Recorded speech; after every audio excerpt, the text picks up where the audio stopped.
guys? Thanks for joining us on another episode of the You Can't Afford Me podcast. So, if you guys have listened to the show for a while, you know I fully believe that real estate investing is a big part of creating wealth. Every mentor I've ever had, they've always owned property. They've had investment properties, they've owned their own residential property. But I think a lot of people have a hard time getting their head around how they can get into this space.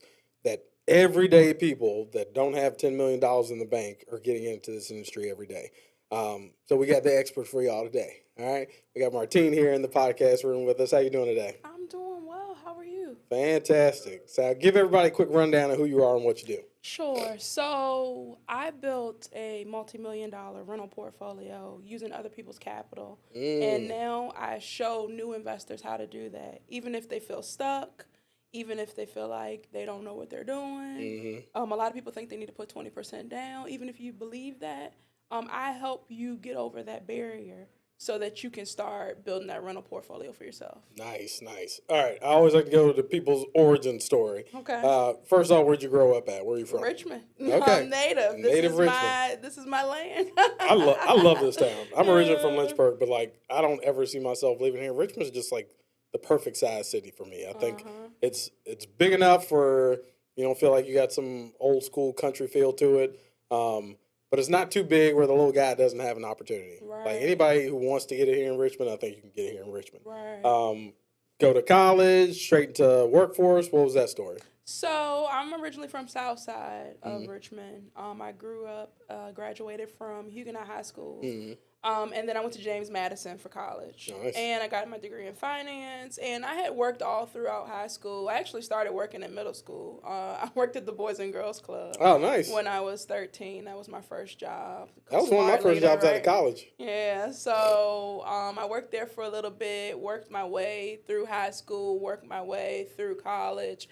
And I always have had the mindset that, you know, I wasn't doing all of this in vain. Like, I hated these jobs I worked at, but I knew that there was something better for me. Yeah. So I went to college. What I thought was going to be something better was I went to college, I got my degree in finance, I got my first big girl job, and I'm like, okay, this is it. This is the job I'm going to enjoy. What was that big girl job? I worked at Fannie Mae, ironically enough. I didn't even know I was going to get into real estate at the time. Yeah. But I worked at Fannie Mae, and I'm thinking, this is it. And then I get there, and I'm like, why do I even need a degree for this? Yeah. Like, this is definitely gatekeeping because the job is so easy. Anybody could do it. Like, a high schooler could do the job.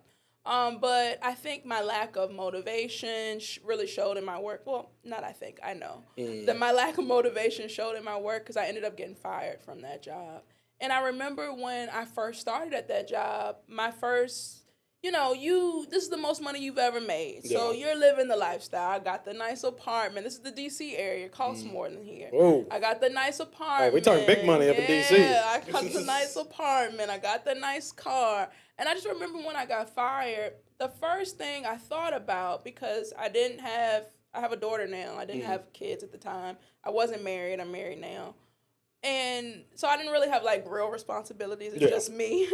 But the first thing I thought about was, how am I going to pay for this car? Because, like, you know, this was my only source of income. Yeah. And I'm going to have this bill every month. And I just don't know how that's going to work out for me.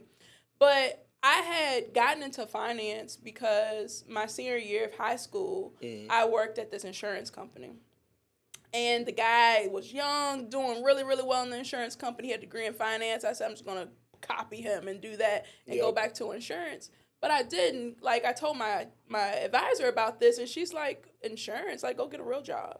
So, like, she really prompted me to get something with a salary. And I looked at that as my opportunity when I got fired to go back to it. And I did, but I really just didn't enjoy it. Yeah. So, but I noticed that I'm entrepreneur at heart. Like, I'm unemployable. Every time I get a job, I end up getting fired. Right there with your sister. It's just not for me, right? But I ended up getting into real estate because I was learning about it, but not really taking it seriously. Well, after you got laid off, did you immediately move back to Richmond? No, I stayed up there for a little bit. I stayed up for as long as I could. And the Chocolate City with them rent prices. And then I moved back home to Richmond. To be honest, I was pretty down in the dumps. Like, I went to college, I did everything right, and look at what my life is looking like right now. I'm feeling like a failure. I get fired from my jobs, and what really pushed the needle for me to make me start like taking real estate seriously is that car I had, it ended up getting repossessed. And when it got repossessed, the next day I started taking real estate seriously. Because at that point, I was at the bottom. I was on the floor. Like, it was nowhere to fall, you know? So when that happened, I said, well, I didn't do all of this for my life to look like this. Yeah. Like, I have to make a change. And I didn't care what that looked like. I didn't care if I looked dumb doing stuff. I needed to make it happen for myself. And it didn't happen overnight. It took a while. I've been doing this for 12 years. It took a while for things to get going. I didn't get my first deal 2 years after I started. So it took forever, right? But I just was resilient. I just kept going at it. I kept listening. I kept learning. I didn't take no for an answer. I said, I'm going to make it happen for myself. So that's what I did. So let's break that down, because I heard Ice Cube, I think it was Ice Cube, said this one time in an interview. He's like, if you start something you're not willing to get paid for the first 3 years, don't even bother starting.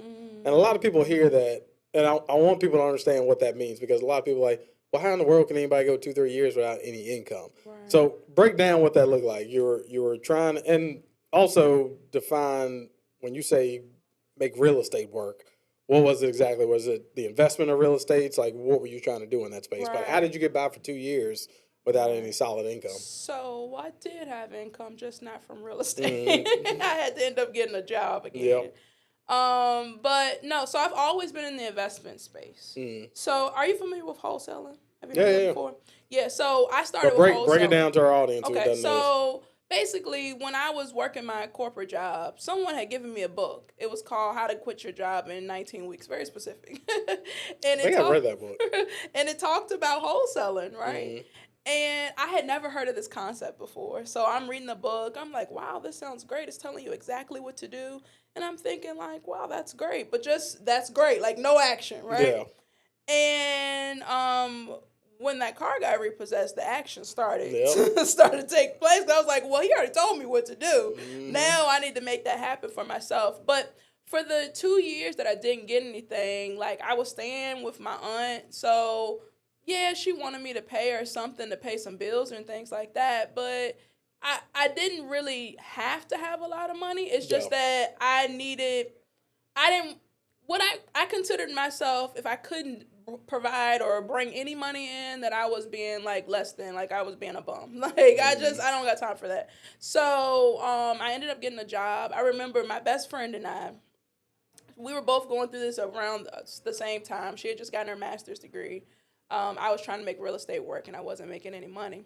And we are listening to the radio, and this is when they used to blast those Amazon commercials all the time, right? Like, you could work at the warehouse. I don't even know if those come on anymore, but like they used to be on all the time. You could work at the warehouse.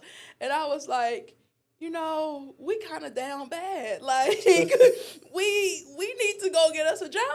Like, we didn't get all of this education, go through all of this not to have anything. Yep. And she was like, all right, come on, let's go do it. So she felt that job, she ended up feeling like that job was beneath her because she didn't go through with it. But I went there and I started working. I just did real estate in the evening. Yeah. And I just did it on the weekend. I did it when I could do it, and I would just listen to podcasts like this. I would go to meetups like this, and I would just learn so that I could make it happen for myself. And then eventually I just kept hearing story after story after story of people making it happen for them. Yeah. And I'm thinking, like, it's no way all these people are lying. Like, this guy's saying you can buy houses at a discount. This person is saying it. They're saying they made millions of dollars in real estate. Yeah. I just don't think everyone is just being untruthful here. So it wasn't until I locked in and I decided that I was going to make it happen for myself, that's when it really started happening. Because that first 2 years, it was more so like I would try something and it didn't seem like it worked, and I'd be like, oh man, this doesn't work. Yeah. And then I would like pick it back up. And then I would try something else, and I'd be like, oh, man, this doesn't work. And then, like, it wasn't until I'm like, I'm going to be consistent. I'm going to keep doing this until it starts working for me, that it started working for me. Let's pause at that moment with when you talked about being at your lowest. Because it wasn't Amazon for me. I was in Lynchburg at the time, and I was working at this factory. I can't even remember the name of the company now because I'd shout them out if I could. But it was this factory, and we basically made like the lotions and fragrances for like Bath and Body Works, American Eagle, like stuff like that. Like these huge, massive tanks where you're making product. And I was working in the warehouse. I ended up bumping my way up to a supervisor. I was like, I'm a hustle no matter where I'm at. And I'll never forget this day. The first book that a mentor put in my hand was Rich Dad, Poor Dad by Robert Kiyosaki. So in between filling up these massive gallon tanks, like you're literally just sitting there twiddling your thumbs. So I'm like, all right, well, I'm just going to start reading this book, like, and doing this in between. So one of the supervisors was like walking around. She came and checked something, and like, I'm doing my work, like boom, boom, boom, boom, boom.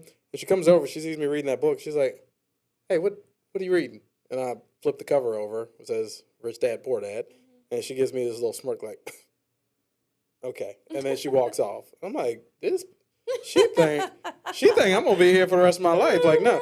And not 5 minutes later, my direct supervisor comes over to me and he's like, hey, man, you can't be reading on the job. I'm like, dude, I'm literally doing my job. Like, I'm supervising these guys and handling these. He's like, I get it, man. He's like, I know, but like, I got bosses to report to too. And it was at that moment I knew, like, oh yeah, I'm not staying here. Like, I can't work for somebody else. But the point I wanted to get to was, this to me is probably the most difficult thing being an entrepreneur when you're at those low points that a lot of people just will never get.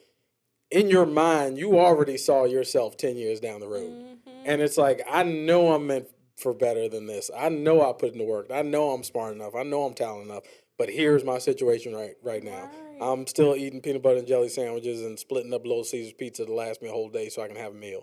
I'm still looking in the floorboard of my car to get some spare change to put some gas in the tank. But in your head, I'm like, man, I'm already a multimillionaire. I know where I'm going to go. I'm going to be doing this. I'm going to be running a team, da-da-da-da-da.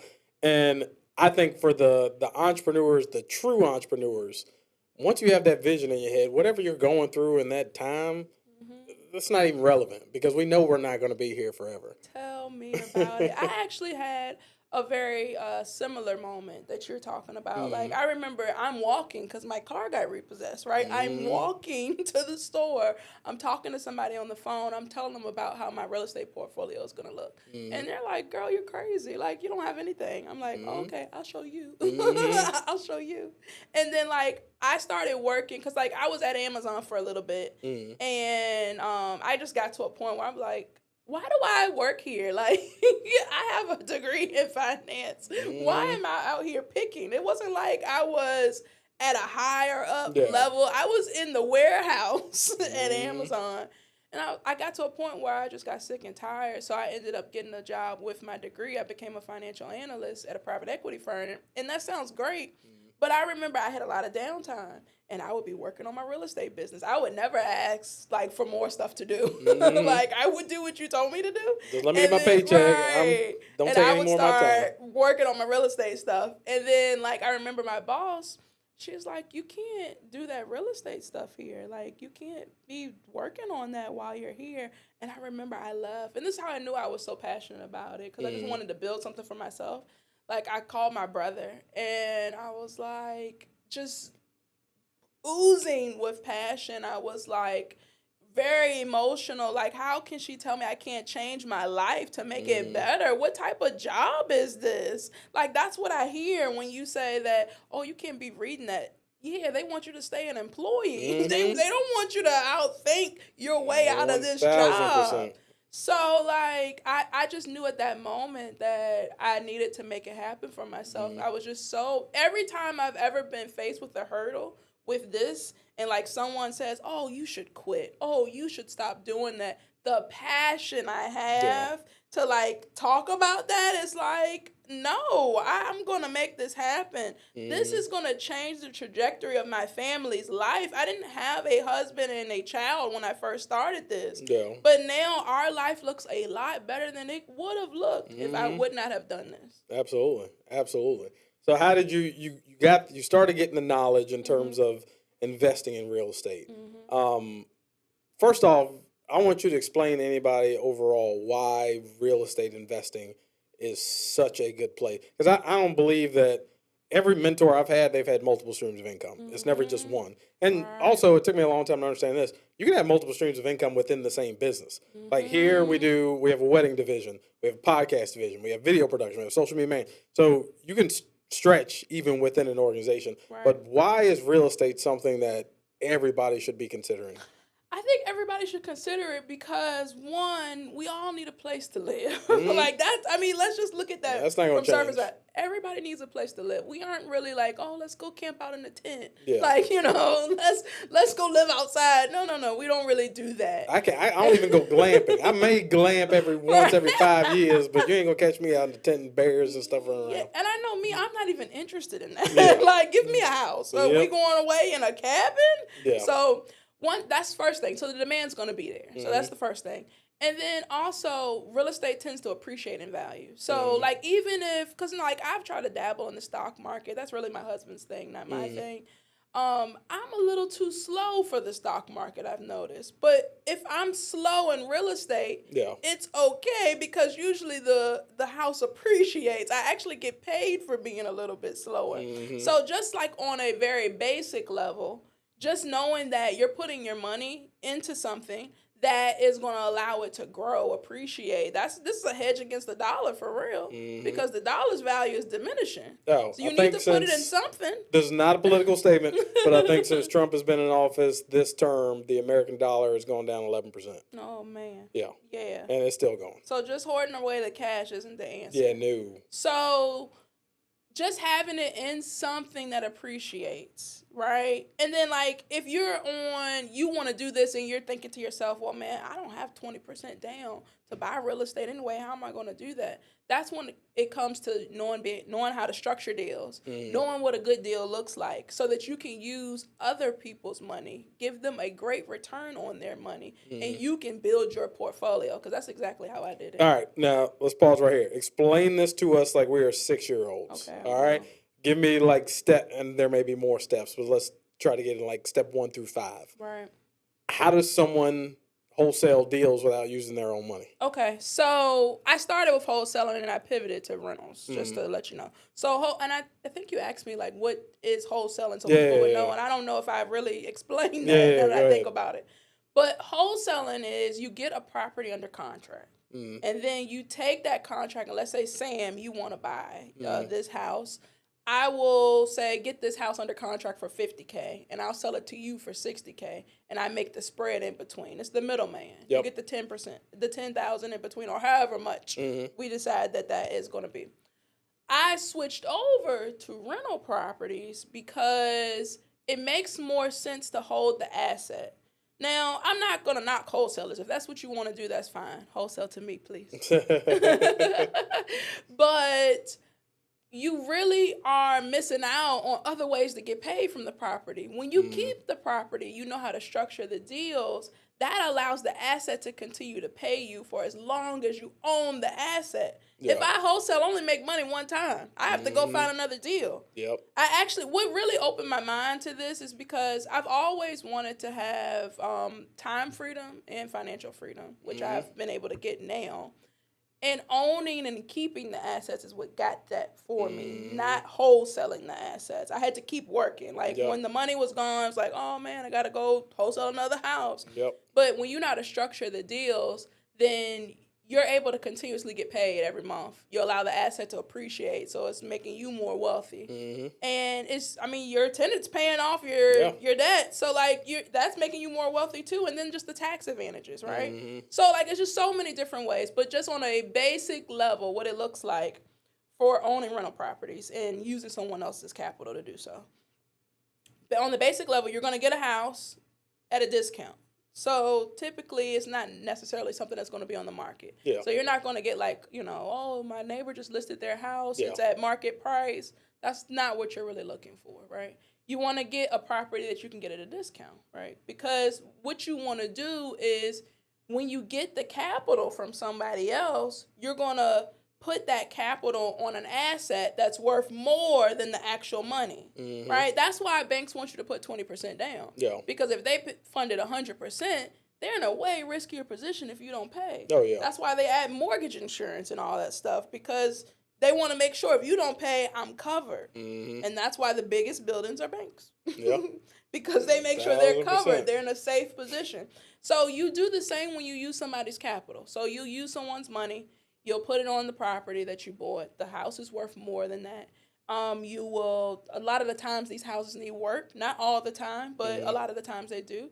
You'll fix it up to a place where you can put a renter in there, put a tenant in there, and you vet that tenant. Well, that's also established right there. This does not mean you're putting granite marble in every corner of the house. Like when you go in as an investor and this is going to be a rental property, not to say everything's a cheap finish. You want it to be nice and marketable, but you're not living there. I think a lot of investors when they first get started, they're looking at this property like they're going to live there. No, you ain't living here. Right. Well, I will tell you this. I tend to put granite in my stuff, and I'm gonna tell you why. I'm not saying there's anything wrong with granite. I'm just saying people are going crazy. So I feel like I don't go like all out, like let me, put these accent walls and do all that. I don't do all of that. I let you have the imagination to make your house look the way you want to look. Yeah. But I tend to make my finishes a little nicer. Because you can charge more. Yes, I can attract a better quality tenant. But in addition to that, I want someone that's going to want to stay a long time. Yeah. I want you to feel like, and I've heard this several times from people that have looked at some of my properties, they'll say, wow, this is for rent. This is so nice. Like, this looks like a house that somebody would sell. And I do that because I want you to, have some ownership in it. This is your house. Yeah. I want you to take care of your house, and I want you to stay here for as long as you can. The only reason I want someone to leave one of my places is because maybe they've outgrown the place, and maybe I have a bigger place for you.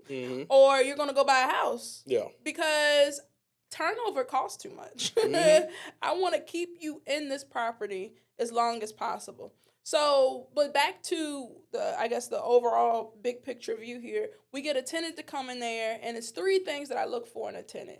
I look for somebody that's going to pay on time, that's going to take care of the place and bother me minimally. Because otherwise it becomes a job. Yeah. I want it to be passive, right? So are you doing background checks on people? Is there another company that does this? Do you personally do this? Yes. So we manage our own properties. And I say we because I have a team under me that helps me. But we manage our own properties, and we have an outside third-party source that does the background and the credit checks. But I feel like everybody does that, the background credit check, and they still get somebody that's bad, right? So what we found has been the secret sauce is really the landlord verification form.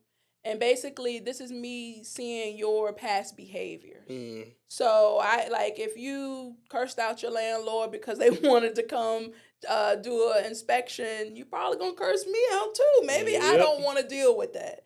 Sometimes I don't see that you've paid your rent late 10 times because it never made it to eviction court. But if I do a landlord verification check, I can ask the landlord, hey, how many times were they late? And they will tell you the truth.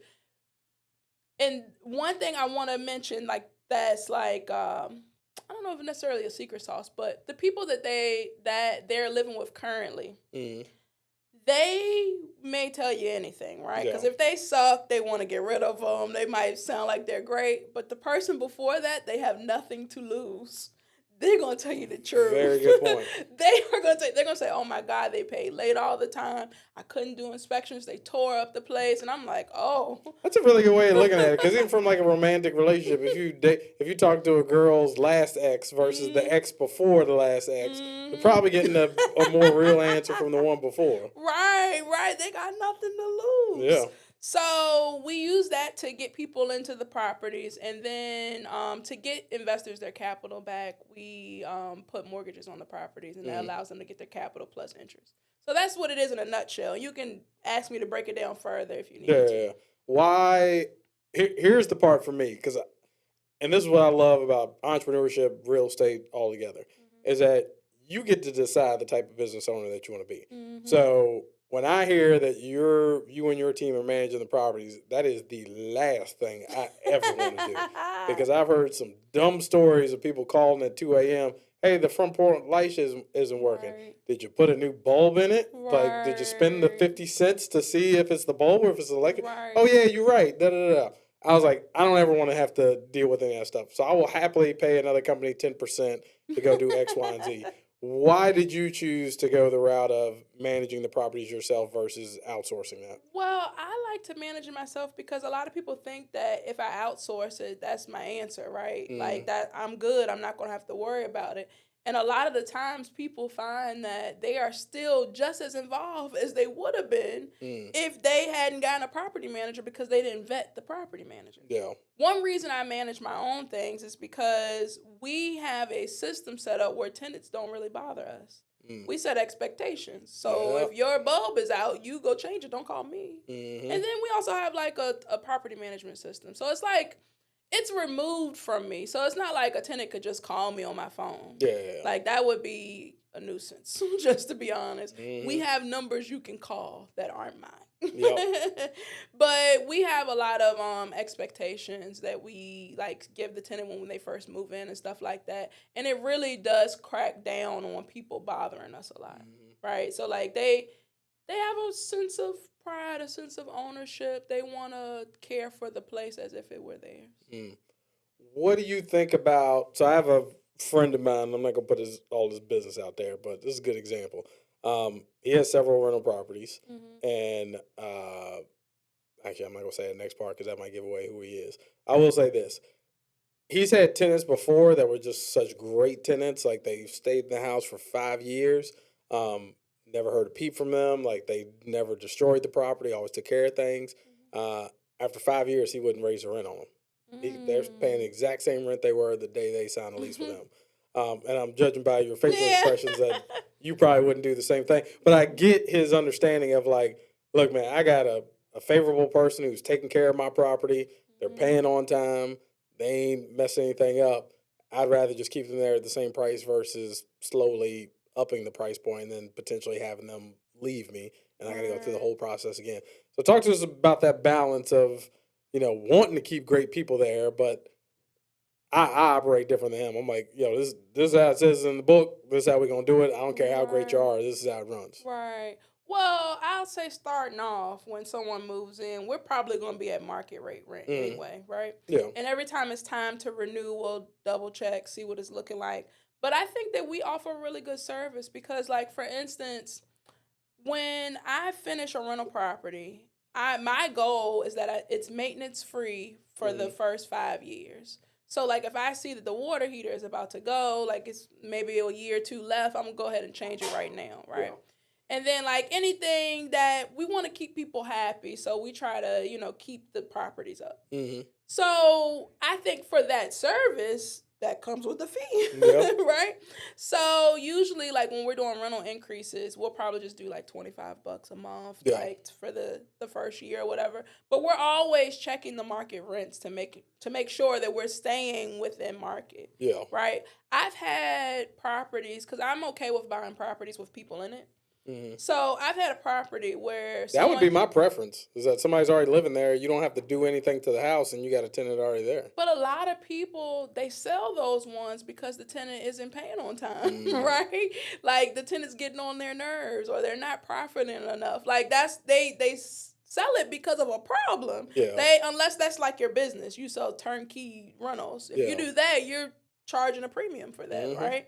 So a lot of, like, one tenant, for instance, I remember she was paying about $1,400 a month when we first got to, well, was it 14? It might have been, actually, I think it was like 11. She was paying $1,100 a month, right?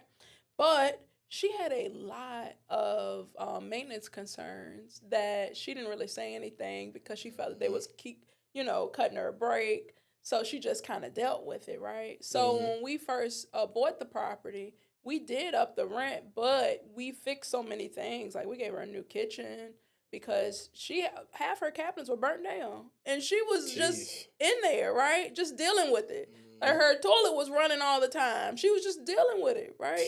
So we gave some upgrades to kind of justify the rent going up. And to be honest with you, I thought she was going to move. Yeah. Like because we went from, I think she's paying like 11 to now she still lives there. She pays $1,650. I thought still a good rate. I thought she was going to move because that's like $500 more a month. I was like, this lady's out of here. Like she's not about to do this. She stayed. She stayed. She is happy. She pays her rent on time mainly. Sometimes she's a little late. I will give her that. But she pays her late fee, no problem. But sometimes you do have to recognize that if you get a property like that and you raise the rent that much, somebody might leave. Like, that's a lot. But small increments, people usually won't. That's a minor inconvenience. People aren't going to move because you up the rent $25. Yeah. Now, if you up the rent $500, they might consider moving. Got something to consider, for sure. Right. I'll never forget this. And I think I've shared this story before. When I started Enzo Media Firm, it was actually Anderson Consulting. Okay. Because I didn't know how to do any of this stuff. Like, I just found people that did it. I was like, I was wholesaling the deals. I was like, I'll get the contracts, y'all do the work. That's awesome. So I'll never forget the first client that paid me. It was a check for $400. And I remember sitting there and just staring at that check. To this day, I don't know why I didn't keep that check and frame it. Like, I should have did something. But I'll never forget the feeling of when I looked at that check. The first thought in my head was, I didn't need another organization to help me make this money. I didn't need a boss to tell me how to do the deal. Right. I didn't need anything. I went out and made this money. So if I can do this one deal and make $400, what can I really do? So I want you to describe to us, because you painted the picture beautifully of like the struggle that you were going through when you first got into the real estate field. Talk to us about that first real check you got, and what were the first thoughts going through your head? Well, I'd say the first real check I got, because I got like a series of checks all at one time. I'll talk to you a little bit about that. So when I had finally made the decision that I was going to stick with this until it started working with me, meaning being consistent, consistently marketing to people to help them with their properties. I got 5 houses under contract right around the same time, like within a month's time frame. This wholesaling. Yeah, this is wholesaling. These were like my first deals, really. I got them all under contract at the same time. And I remember one of those wholesale fees was $10K. Some of them were like $5K, $2K, stuff like that. But one was $10K. And I don't think, aside from getting a student refund check, I had ever seen $10K before in my life. So I remember when I got it, I was like, oh my God, this is real. Like, because right before then, it was like, I think it's real. And I see other people doing it, but I don't know for myself yet. And I got that it was just a $10K assignment fee at the time. I hadn't even closed yet, but I saw I was going to get $10K from this deal. Yep. I remember I was still working a job when that happened. I'm like, they better not say nothing wrong with me today. Because I'm laying you out today. Today, better you watch gonna have mouth. it. You don't know what's coming. You gonna have it. But like, I think that was really helpful for me in my journey. But I feel like what really opened my eyes is when I got my first rental property. So, like, I used to go in everybody's house, and, like, I would talk to sellers. I would go to their house, talk to them, and see, can we have an agreement? This is not over the phone closing. I'm in your face closing. So, I would always ask everyone, do you want a cash offer or we take payments? And everybody said they wanted a cash offer, right? Like, you would think in your head, who would take payments? Why would they do that? Wouldn't they just want their money so they can go? Capital gains. I got one guy that he was a struggling landlord. He had bought a rental property.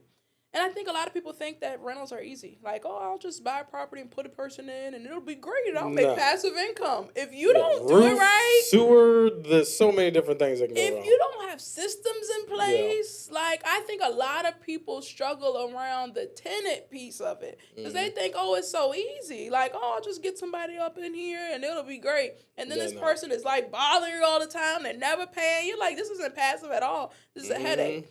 So that's what that guy was going through. He would always get people trying to dodge him for the rent. Like, he wanted to be a passive landlord, and it just was not working out for him. Yeah. And he said, I want the payments. And in my head, I'm like, oh, shit, you want the payments? Like, I don't even know how to structure that. Yeah. So I figured out how to do that, and we ended up getting that property under contract, and I was making payments on it. And I got a tenant that moved in, and he would pay me, and my spread was, the tenant that moved in paid me $700. I paid the guy $400, I believe, so I was making a $300 spread, right? So it wasn't a ton of money, but it opened my eyes. Yeah. It opened my eyes. I'm like, wait a second. Like, I could hustle and get the $10K check, which is cool, right? I mean, I still did some of those, but this is the freedom. Yeah. If I could get, 10, 15, 20, 25 of these, then I could just have checks coming in every month. I just got to figure out how to keep them, right? Yep. And because I started with wholesaling, I was really good at finding good deals. So I was good at finding stuff at a discount. I just didn't know how to keep it. Yeah. And then I kind of I explored the world of how to keep it using other people's money. I had to network and meet new people because the people that I was around, they didn't have any money to lend me for a deal. Yep. I had to get around different people. So I feel like that was like my aha. It was like, wow, this is what I really wanted to do when I said I wanted to get into this. Because just to put a frame of reference around that house, I bought the house for $35,000. I didn't do any work to that house, right? And it's in Richmond. So it's hard. $35K, let me get that off you. It's hard to find a deal like that now. Yeah, I'm sure. But that house today is worth $240,000. That's one house. Mm-hmm. That's the power of keeping. Yep. Just let the asset do the work for you. Basically made $200,000 just holding on to something. Just let it sit there. Mm-hmm. And for that one, it has a renter in there, so I'm making rental income as well. Yeah. But it's just like, it's a better way to do things, yeah. right? You can keep working hard for money. I'm not I wouldn't say that I'm not an advocate for working hard. I work hard, right? I love to work when I want to work, right? Yeah. I don't want to have to do it. I want to do it. I want to be in that position. And that's what position you put yourself in when you start building these assets up around you. 1,000%. That, number one, I think any level of entrepreneurship, everybody thinks it looks easy on the outside. Like one of my favorite Jordan quotes was, he said, I think I did the game of basketball a huge disservice and that I made the game look so easy. Right. People didn't see him at practice at 4 a.m. before everybody else got there. They didn't see him in the weight room training. They didn't see, honestly, he's greatest basketball player of all time. Maybe one of the worst dads because he went around for his kids. But I also don't think you can be the greatest in the world at what you do and also be the world's greatest husband and the world's greatest dad. Like, something's got to give there. Yeah. I would say prime example here because I'm a basketball fan too. Like LeBron, amazing. Bronny, okay. Yeah. Not that great. No, not even close. But he got the network in your circle got his son some opportunities that he wouldn't have seen before. And that's when you talk about the longevity of holding something. I'm gonna speak particularly to our people. This is where I think we miss out. Is that because it still drives me crazy to this day. BET is no longer owned by a person of color. Like, we know how to build things up. We don't know how to keep it. Right. And I'm just like, I don't want to look rich. I want to be rich. Right. And some of the wealthiest people I know, you would have no idea crossing them on the street. They got the beat up old little Ford truck. Right. They got a decent house, but it's not like some insane mansion or something like that. Like, most people, as soon as they see the bread coming, they up the lifestyle in like every possible component versus like, let's maintain at this level. And now, if your averages keep going up and keep going up and keep going up year after year after year, all right, maybe it is time for us to move out of this $600,000 home and we can now afford the $1.2 million house, but we're going to afford it comfortably. Right. But they also looking at how can I have my assets pay for these things versus it just coming directly out of my pocket. But I think that's a big piece that people miss is just holding for the long term. Like, it ain't about running out to get the Gucci belt and get the new Mercedes and all this stuff. Like, I've gotten this way with cars for sure because my last car cost me, and I'm not out flaunting to do anything big. My last car was I bought a brand new 2022 Volkswagen Tiguan. And the only reason I bought a brand new because that was during the COVID bubble of cars and it was cheaper to get a brand new car than it was a used car. I said, let me do this. That car out the door cost me $42K. And I am the type of guy, I know myself. About every 4 or 5 years, I need a different whip. Like, I'm not one of those that's driving into the ground. My husband need a new car all the time. I'm just like, I'm going all over the place. The last thing I want to worry about is ending up on the side of the road. I ain't got time for that. So let's just flip the car every 4 or 5 years. This round, I ended up getting a Tesla. But this Tesla cost me, I think I ended up paying $29,000 out the door. I got a used Tesla, 2023. And I felt like it was such a massive upgrade. But at the end of the day, I'm just like, if I can put this extra money back, I can invest it, I can do this, I can do X, Y, and Z. who cares about what it looks like on the outside? I know financially what I'm doing because most of the people that we're trying to chase, some of these people are in debt up to their eyeballs and they're not living the type of life that you think they're living. Right. Like you're trying to keep up with the Joneses and the Joneses aren't even happy with their lifestyle and where they're at. Right. So in the real estate side, I thought that was very important. Now you talk about just holding. Because like how long did you have that property, the one that you bought for $35K? How long have you had it? I've had it, I think it's only been like 9 years. So 9 years, you made $200,000 in equity, not counting the money that you made in the rental payments. Correct. Like to me, it's a no-brainer. Right, and then like I mean, just in addition to that, like let's say you needed it to do another business venture, or you had like repairs at a property and you needed to tap into something. That's money you can tap into to use it for that. Yep. Right? So I think what we do is a huge disservice by not owning. Because, like, for instance, I was talking, I think, probably to my husband about it, and we were, like, looking at different people's net worth that are, like, famous, right? Yeah.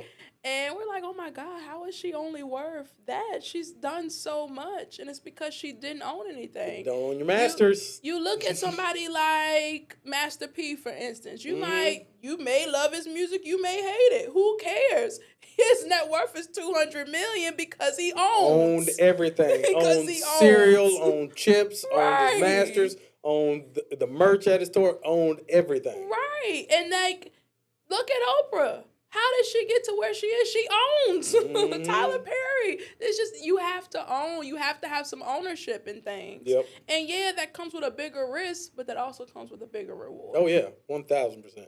And did I hear you say that you also, now part of your business, you help people get into this space? I do. So talk to us about that, because this can be, quite honestly, I think it's easier to go into a service-based business than it is real estate in terms of like the fear. Like, because if I start a media service, like, I mean, initially it's just me and a camera. Like, if it goes belly up, okay, I lost $2,000. Right. But real estate, you're dealing with mortgage lenders, you're dealing with other people, Hundreds you're dealing with HOAs, like all this other stuff.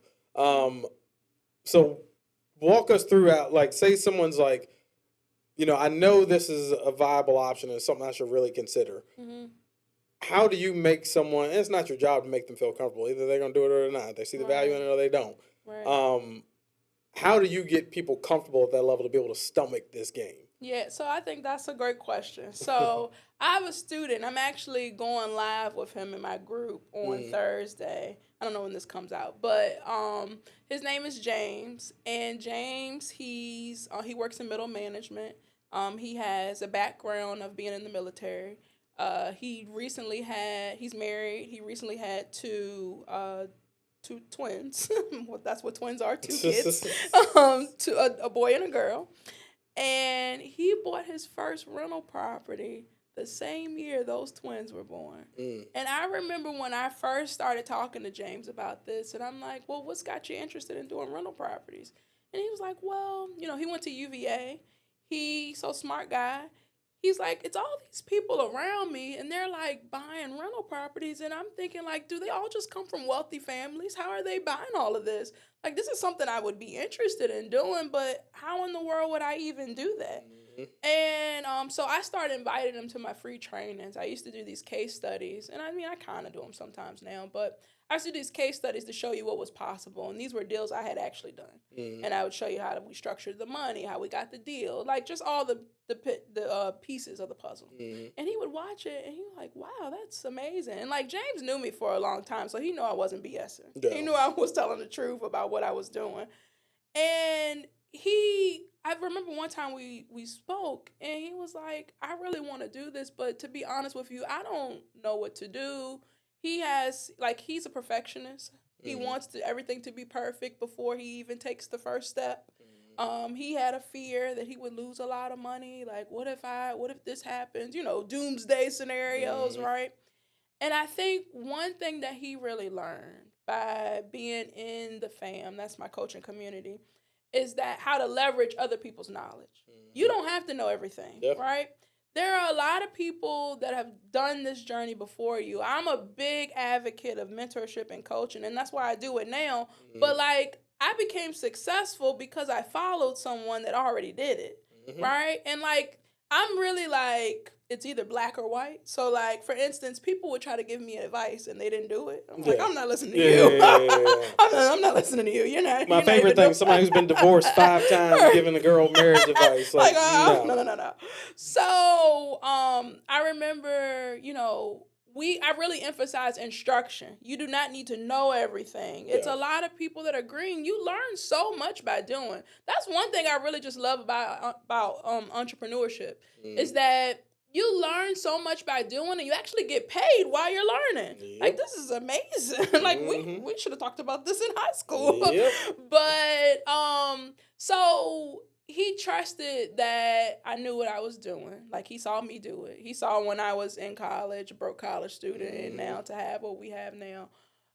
So he pretty much, by hearing the different stories, by seeing how it was done, and then his family growing, he's like, I want to build a legacy for my family. I want to build wealth for my family. I want to do what I see everybody else doing, but I don't know how because I don't come from a wealthy family. Mm-hmm. And he took that step to join the fam, and it didn't take him that long. And he ended up, like I told you, buying his first rental property. He didn't use any of his own money to buy that property. He learned how to structure deals so that he could use other people's money to buy the property. And he's doing this with a full-time job.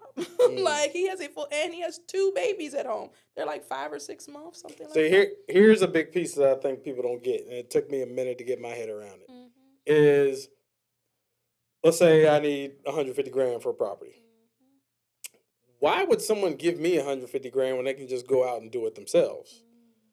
Then I started to think through this, and I started talking to some other people. Well, number one, they don't want to take the time, and the people that have that kind of cash on hand, they've gotten to that point because they know how to delegate. Correct. I don't, like you said, you don't need to be the expert at everything. You just need to know enough about certain different areas.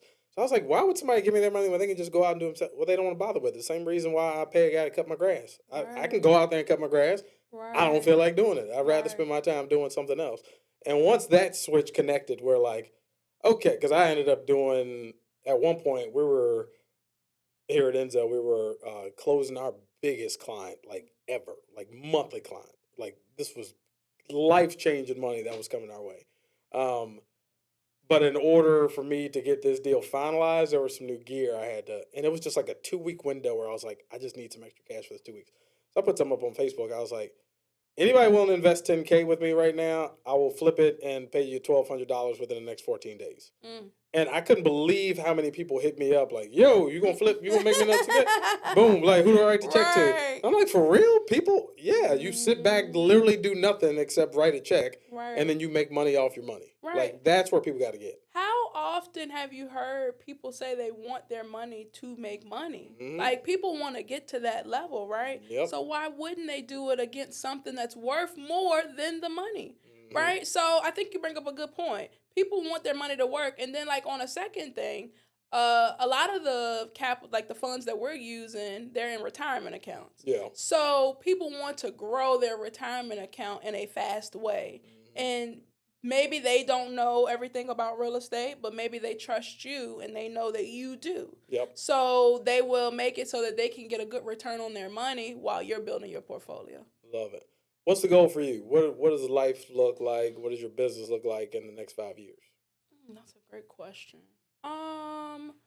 Right now we have less than 100 students. I would like to be more than 100.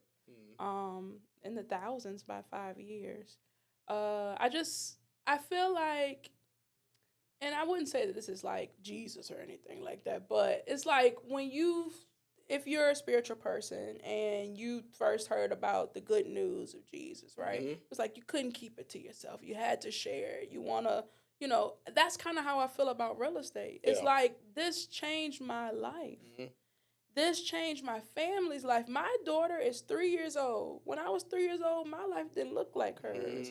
We go on vacation once a quarter. I probably went on vacation the first time in high school. So, like, this is a very different life. Why would I want to keep that to myself? So I want to invite as many people as I can to learn about this, to build this for themselves. Build it for yourself, but not by yourself. And I just know that the more people we get into this, that we'll be doing deals together. Some people will be lending. Some people will be sending the deals. Some people, I have a tenant on my wait list. They're looking for a place. Yep. Like, we're just sharing, and it's going to allow the whole community to grow. So for me, I have a really strong emphasis on growing this because it's just going to change so many people's lives. Yeah, 1,000%. This is the final question I ask everyone that comes on the show. Describe to us your lowest moment as an entrepreneur and how you were able to overcome that.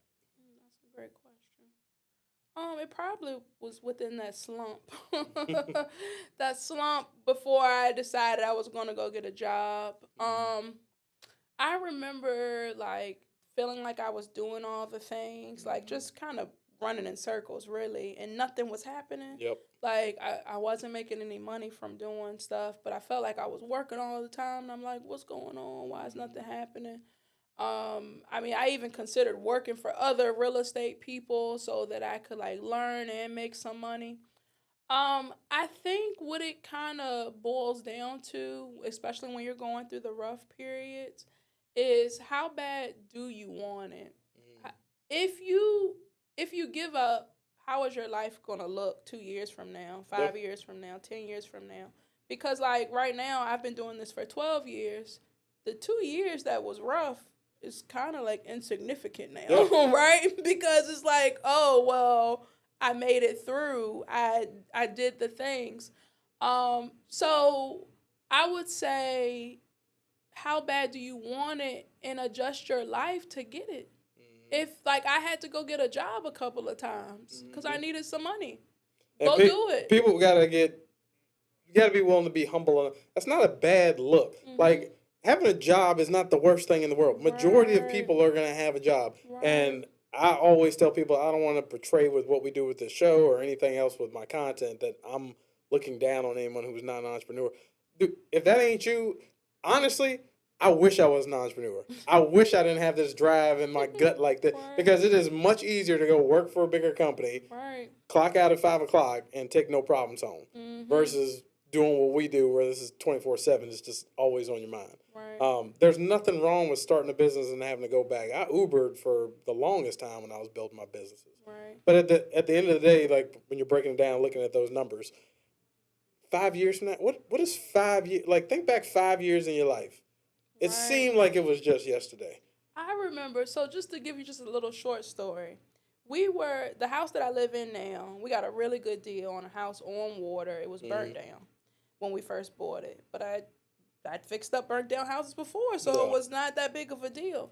Well, this happened during COVID. And during COVID, material shortage was real. They wouldn't. Right, the prices would go up, but then also the lag time, how long it took to get stuff. It took forever. So I remember we were fixing up the place and, like, we need windows to move to the next phase. Like, they wouldn't let us, the building inspectors would not let us continue the project without windows. Right? And I'm thinking to myself, like, oh my God, this is taking forever. Like, why? Like, I'm trying to hurry up and finish this. So we got creative. We just put anything there so we could pass, and then just put what we were going to really put. It took maybe a year and a half to do this house. And while we're doing it, I'm like, this sucks. Now I'm in it. That time doesn't matter. Like, it's insignificant right now, right? It's like, you remember when we used to be struggling, like, going through fixing this up, and we kept having all of these setbacks and stuff like that? It's just that you have to know that this is my goal. This is where I want to go. Now, the path may look different than you think it's going to look, but just remember, this is your goal. So even if you got to go this way to get to the goal, you got to go under, this way, above, whatever you need to do, hit the goal. Like, keep it front and center. Beautifully said.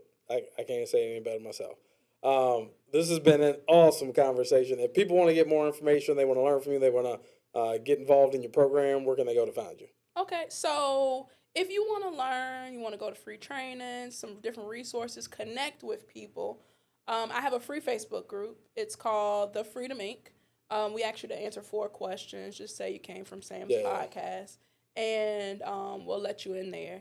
And for the people that are serious, like, you know what, I've decided that I want to buy my first rental property this year.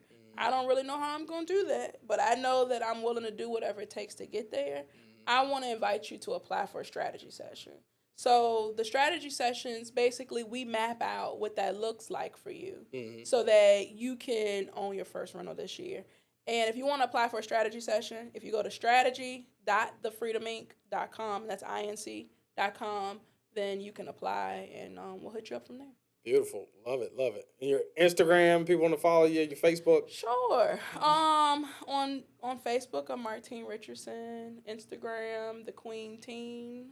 What else do I have? I have a LinkedIn. You could follow me there. You on TikTok? I'm not, but I need to be on TikTok. We're going to talk as soon as the camera cut off. I need to be on TikTok. I have a brand, a girl that works with me that works on the brand, and she's like, we got all these videos. You need to be on TikTok. Yep. And I heard you on a podcast saying that that's how people discover you, and then you create the relationship on Facebook. Mm-hmm. You got it. Yeah. You got it. Well, greatly appreciate you being here today. This was an awesome episode. Thank you. We'll see you guys on the next episode.